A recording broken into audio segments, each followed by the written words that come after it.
Cara tepat mengatur keuangan bagi freelancer.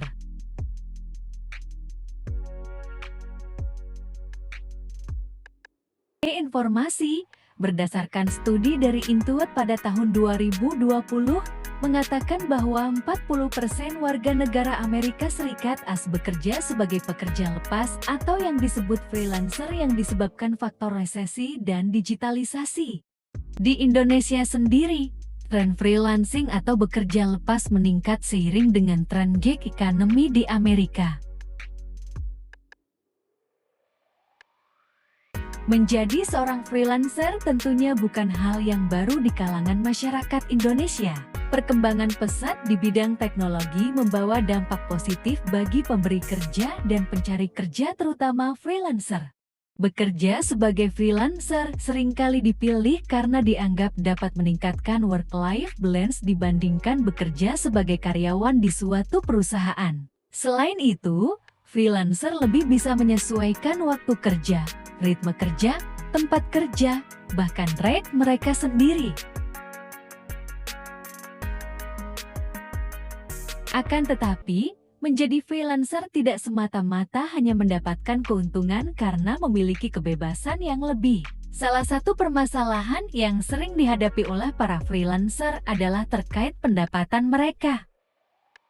Berbeda dengan karyawan tetap yang setiap bulannya akan mendapatkan penghasilan yang stabil, pendapatan freelancer tergantung pada proyek pekerjaan yang diselesaikan.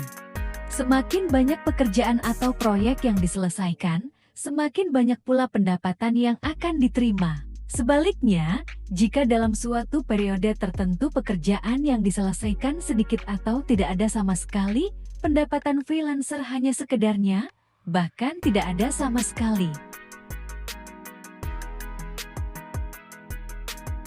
Maka, mengatur keuangan tentunya menjadi keharusan bagi semua orang. Namun jika memilih menjadi freelancer, Anda harus lebih pandai untuk mengatur keuangan. Sebab dengan menjadi seorang freelancer. Lantas, bagaimana cara tepat mengatur keuangan bagi seorang freelancer? Dikutip dari laman Sikapi Uangmu. OJ, Go! ID berikut ulasan lengkapnya.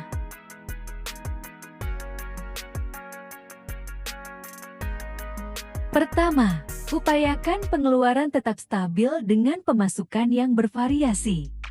Pendapatan Anda sebagai freelancer mungkin tidak tetap, namun usahakan agar tetap memiliki rata-rata pengeluaran yang bersifat tetap. Hindari pengeluaran besar yang sebenarnya bukan bersifat kebutuhan utama dan pastikan pengeluaran stabil setiap bulannya. Lakukan pencatatan pengeluaran, baik secara bulanan atau tahunan. Semakin detail pencatatan, semakin baik pula Anda mengetahui posisi keuangan saat ini. Dengan mengetahui pengeluaran rutin per periode tertentu, maka Anda bisa memproyeksikan target penghasilan minimal untuk periode tersebut. Walaupun pemasukan lebih besar melalui pekerjaan atau proyek yang bervariasi, ada baiknya alokasi pengeluaran Anda tetap stabil, setidaknya secara persentase. Berikut contoh perhitungan yang bisa Anda gunakan. Namun, perlu diingat bahwa contoh perhitungan ini dapat disesuaikan dengan kebutuhan. Kedua, menyiapkan tabungan dan dana darurat.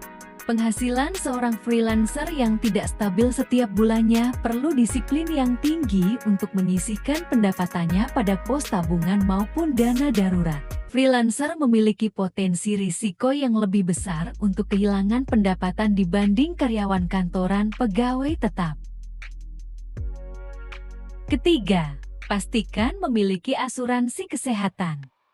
Dilansir dari riset Wallace Tour Watson, disebutkan bahwa kenaikan biaya kesehatan di Indonesia mencapai 10% per tahun.